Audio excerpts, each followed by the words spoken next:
아침입니다. 오늘도 우리에게 말씀은 너무나 큰 위로이고 또 너무나 큰 빛입니다.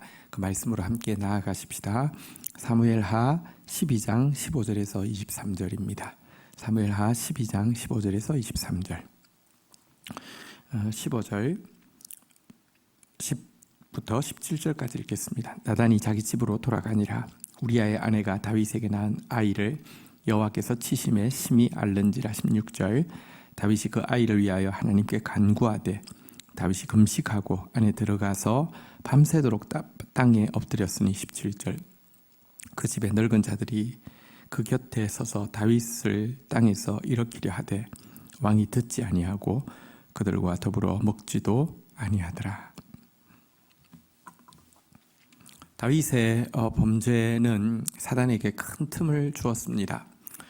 심히 비방할 이렇게 빌미를 제공한 것입니다. 그리고 그 결과 이제 이 밧세바와 불륜을 통해서 낳은 아이가 이제 그 말씀하신 예언대로 앓기 시작했습니다. 자, 그러자 다윗은 하나님 앞에 나아가 간구합니다.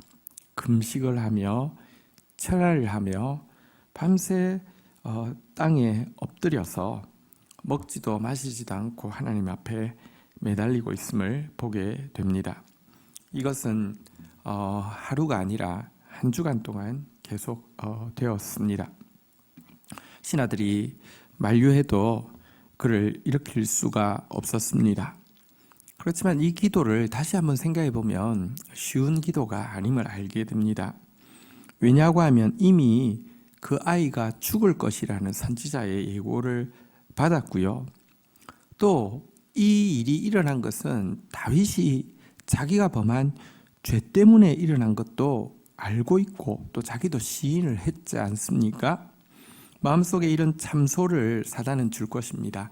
이 마귀라는 이름은 고발한다, 참소한다는 뜻인데요. 죄 지을 때는 우리에게 와서 그냥 정말 간도 쓸개도 다 줄 것처럼 유혹하지만 범죄하고 나면요, 즉각 우리에게 와서 고소하고 고발하고 참소하는 자가 바로 마귀죠. 마귀가 다윗에게 이렇게 고발했지 않겠습니까? 다 네 죄 때문에 일어난 일인데 무슨 낯짝으로 하나님 앞에 그런 기도를 하느냐? 또 기도해봤자 또 아무것도 달라질 게 없어. 이미 결정 난 거야. 그런데 왜 기도하느냐?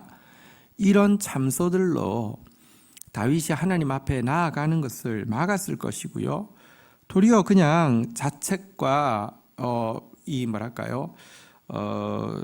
좀 자학으로 빠져서 깊은 우울에 빠지고 절망에 빠지게만 만들 수 있었을 터인데 다윗은 이 일 앞에서 자책과 절망 전에 하나님 앞에 나가서 끝까지 한 주간 동안 금식하고 한 주간 동안 엎드려 기도하는 자리에서 물러서지 않았다는 것은 쉽지 않은 일임을 알 수 있습니다. 도대체 무엇이 다윗으로 그렇게 기도하게 만들 수 있었을까요? 그것은 다윗이 하나님과 맺고 있던 관계 때문입니다.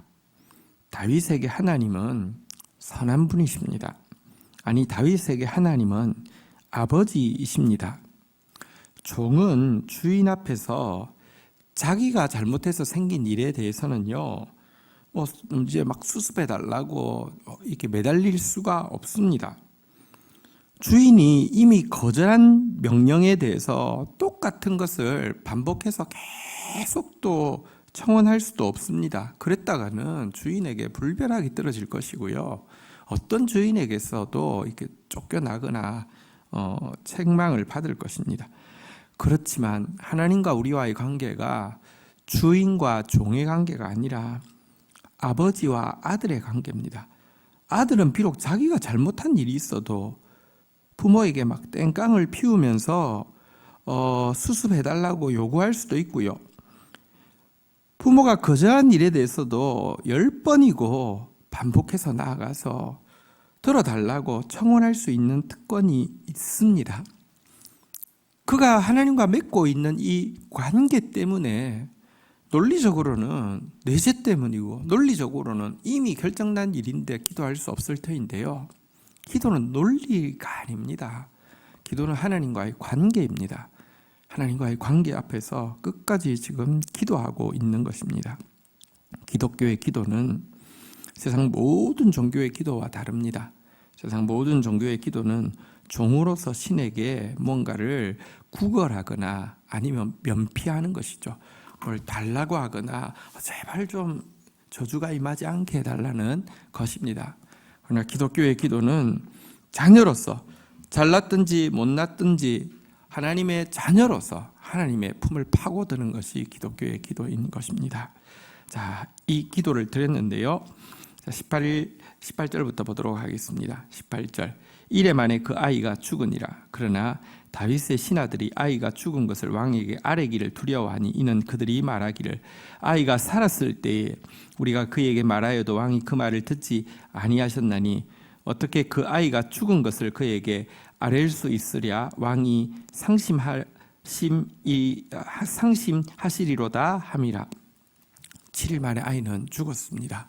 여러분 7일 동안 금식하고 7일 동안 철야하면서 7일 동안 땅에 엎드려 있는 왕. 신하들의 말이 이해가 되지 않습니까? 죽음을 알릴 수가 없었습니다. 지금 저러고 있는데 죽었다는 사실을 알면 왕이 실성하지 않을까? 왕이 극단적인 선택을 하지 않을까? 겁이 나서 여러분들 말을 할 수 없었던 것입니다. 그 정도로 하나님 앞에서 슬퍼하면서 매달렸음을 일단 알 수 있는데요. 그러나 다윗은 전혀 다른 반응을 보이고 있습니다. 19절, 20절입니다. 다윗이 그의 신하들이 서로 수군거리는 것을 보고 그 아이가 죽은 줄을 다윗이 깨닫고 그의 신하들에게 묻되 아이가 죽었느냐 하니 대답하되 죽었나이다 하는지라. 20절. 다윗이 땅에서 일어나 몸을 씻고 기름을 바르고 의복을 갈아입고 여호와의 전에 들어가서 경배하고 왕궁에 돌아와 명령하여 음식을 그 앞에 차리게 하고 먹은지라. 여러분, 아이가 죽었습니다. 아이 살려달라고 7일 동안 금식하며 철야하며 땅에 엎드려 기도했던 다윗이요, 신기하게도 죽었다는 사실을 감지하고 나자 즉각 하나님의 앞에 나아가기 위해서요, 일어나서 몸을 씻고 기름을 바르고 의복을 갈아입습니다. 여호와 앞에 가서는 경배하였습니다. 그리고는 왕궁에 돌아와서는 음식을 차리게 하고는 먹었습니다. 신하들은 아마요, 앞에 염려하던 것보다 이 행동을 보고 더 염려했을 수도 있습니다. 이건 너무 이상한 행동을 하니까 정말 왕이 실성하셨나 보다, 이렇게도 생각할 수 있을 것입니다. 전혀 그렇지 않습니다. 이것은 하나님께 자녀로서 기도한 사람만이 누릴 수 있는 특권입니다. 여러분, 기독교의 기도는 우리가 기도한다고 해서 도깨비 방망이처럼 자판기처럼 그대로 응답된다고 약속하신 적이 없습니다. 그런데 종으로서 주인에게 기도한 것이 아니라 자녀로서 아버지께 기도하고 나면 그것이 예스라는 응답이 아니라 할지라도, 내 구한대로 들어주는 것이 아니라 할지라도 반드시 두 가지 응답이 동반이 됩니다. 그것은 무엇이냐고 하면요, 자녀로서 기도하면 응답 예스, 노와 상관없이 기쁨이라는 것과 이해함이라는 응답이 오기 때문입니다. 여러분, 어떻게 기뻐할 수 있습니까?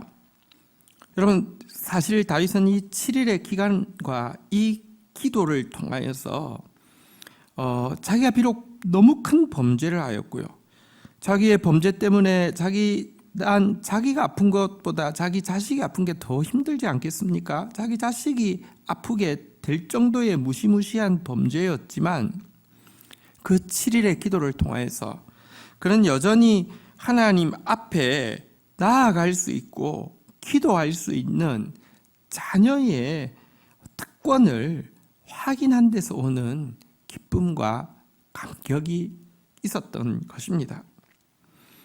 또 그에게는 이해함이 생기게 되었습니다.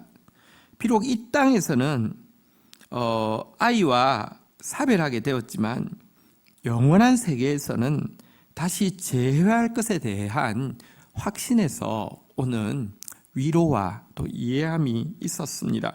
우리 한번 좀 볼까요? 21절부터 보겠습니다. 그의 신하들이 그에게 이르되 아이가 살았을 때에 그를 위하여 금식하고 우시더니 죽은 후에는 일어나서 잡수시니 이 일이 어찌 됨이니까 하니 22절 이르되 아이가 살았을 때에 내가 금식하고 운 것은 혹시 여호와께서 나를 불쌍히 여기사 아이를 살려주실런지 누가 알까 생각함이거니와 23절입니다. 지금은 죽었으니 내가 어찌 금식하랴 내가 다시 돌아오게 할 수 있느냐 나는 그에게로 가려니와 그는 내게로 돌아오지 아니하리라 하니라. 여러분 기도 시간을 통해서 그는 나를 불쌍히 여겨주셔서 아이를 살려주십시오라고 기도했습니다. 아이를 살려주시지는 않았지만 다윗을 불쌍히 여겨주신 것은 그가 분명히 느낄 수 있었습니다. 그의 기도 내용을 거절하신 것이지 기도하는 그 자체를 거절하지 않고 불쌍히 여겨주시고 내가 연약할수록 더욱 귀히 여기사 높은 보좌 위에서 낮은 나를 보시네 품으시는 하나님을 느꼈기 때문에 기뻤고요. 나는 그에게로 가려니와 그는 내게로 돌아오지 아니하리라. 이 아이가 비록 여러분 생명을 잃게 되었지만 그 영혼은 범죄자의 이 죄의 악의 씨앗이라는 낙인이 찍혀서 지옥으로 멸망으로 빠진 것이 아니라 그의 영혼은 하나님 앞에 구원받아 훗날 다윗과 함께 재회할 것임을 그는 확신하게 되었고 위로받게 되었다는 것입니다. 그리고요, 이 자녀로서 기도한 기도에는 반드시 이 기쁨과 위로뿐 아니라 이해함이 주어지는데요. 아버지와의 막힘없는 관계에 대해서 이제 점검하게 되었고 죄악도 이 관계를 끊을 수 없음을 확인하게 되었고요. 삶에 대한 더욱 성숙한 이해함. 여러분 사실은요 죄가 더한 곳에 은혜가 더한다는 말씀이 있죠. 무슨 말이냐고 하면 죄를 많이 지어야지 용서를 많이 받는다 이런 뜻이 아니라 우리가 죄를 짓지 않기 위해서 몸부림치고 싸워야 하지만 그럼에도 불구하고 죄에 빠집니다. 그런데요 그 몸부림치고 고통하지만 빠진 그 죄는요 우리로 하여금 더 자기 자신에 대해서 깊이 이해하게 할 뿐만 아니라 그런 자신까지 사랑하신 하나님의 은혜에 대해서 더 깊이 깨닫게 해줍니다. 그래서 죄가 더한 곳에 죄를 깨달으면 깨달을수록 은혜가 더한다. 은혜가 깨달아지는 것이고요.